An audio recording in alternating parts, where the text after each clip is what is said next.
Apex ಬ್ಯಾಂಕ್ನಿಂದ 439 ಕೋಟಿ ರೂಪಾಯಿ ಸಾಲ ಪಡೆದಂತಹ ಪ್ರಕರಣ ಇದು. ರಮೇಶ್ ಜಾರಕಿಹೊಳಿ ವಿರುದ್ಧದ ಆರೋಪ ಪಟ್ಟಿ ಸಲ್ಲಿಕೆಗೆ ಅನುಮತಿ. ಸಿಐಡಿ ಪೊಲೀಸರಿಗೆ ಅನುಮತಿ ನೀಡಿದಂತಹ ಕರ್ನಾಟಕ ಹೈಕೋರ್ಟ್.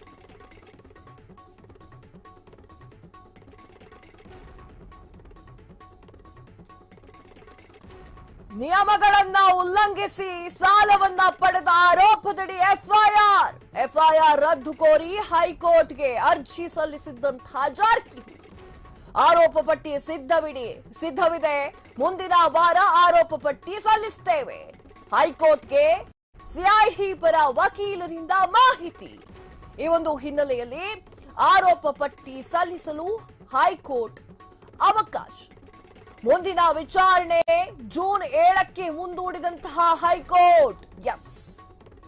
ಇವೊಂದು ಬಿಗ್ ಬ್ರೇಕಿಂಗ್ ನ್ಯೂಸ್ ಬರ್ತಾ ಇದೆ ಅಪೆಕ್ಸ್ ಬ್ಯಾಂಕ್ನ ವಿಚಾರವಾಗಿ. ಹೌದು, ಅಪೆಕ್ಸ್ ಬ್ಯಾಂಕ್ನಿಂದ 439 ಕೋಟಿ ಸಾಲವನ್ನ ಪಡೆದ ಪ್ರಕರಣ ಇದಾಗಿದೆ. ರಮೇಶ್ ಜಾರಕಿಹೊಳಿ ವಿರುದ್ಧದ ಆರೋಪದ ಪಟ್ಟಿ ಸಲ್ಲಿಕೆಗೆ ಅನುಮತಿಯನ್ನ ಕೂಡ ಕೇಳಲಾಗ್ತಾ ಇದೆ. ಸಿಐಡಿ ಪೊಲೀಸರಿಗೆ ಅನುಮತಿ ನೀಡಿದೆ ಕರ್ನಾಟಕ ಹೈಕೋರ್ಟ್. ನಿಯಮಗಳನ್ನ ಉಲ್ಲಂಘಿಸಿ ಸಾಲವನ್ನ ಪಡೆದ ಆರೋಪದಡಿ ಎಫ್ಐಆರ್ ಕೂಡ ದಾಖಲಾಗಿದೆ. ಎಫ್ಐಆರ್ ರದ್ದನ್ನ ಕೋರಿ ಹೈಕೋರ್ಟ್ಗೆ ಅರ್ಜಿ ಕೂಡ ಸಲ್ಲಿಸಿದ್ದಂತಹ ಜಾರಕಿಹೊಳಿ ಅವರು ಆರೋಪ ಪಟ್ಟಿ ಸಿದ್ಧವಿದೆ, ಮುಂದಿನ ವಾರ ಆರೋಪ ಪಟ್ಟಿ ಸಲ್ಲಿಸುತ್ತೇವೆ ಎನ್ನುವಂತಹ ವಿಚಾರವನ್ನು ಕೂಡ ಹೇಳಿದ್ದಾರೆ. ಹೈಕೋರ್ಟ್ಗೆ ಸಿಐಡಿ ಪರ ವಕೀಲರಿಂದ ಮಾಹಿತಿ ಕೂಡ ಬಂದಿದೆ. ಈ ಹಿನ್ನೆಲೆಯಲ್ಲಿ ಆರೋಪ ಪಟ್ಟಿ ಸಲ್ಲಿಸಲು ಹೈಕೋರ್ಟ್ ಅವಕಾಶವನ್ನ ಕೋರಿದೆ. ಹೈಕೋರ್ಟ್ಗೆ ಅವಕಾಶವನ್ನ ಕೋರಿದ್ದಾರೆ. ಮುಂದಿನ ವಿಚಾರಣೆಗೆ ಜೂನ್ 7ಕ್ಕೆ ಮುಂದೂಡಿಕೆ ಮಾಡಲಾಗಿದೆ. ಮುಂದಿನ ವಿಚಾರಣೆಯನ್ನ ಜೂನ್ 7ಕ್ಕೆ. ಈಗ ರಮೇಶ್ ಜಾರಕಿಹೊಳಿ ಅವರ ಪರಿಸ್ಥಿತಿ ಏನಾಗಬಹುದು?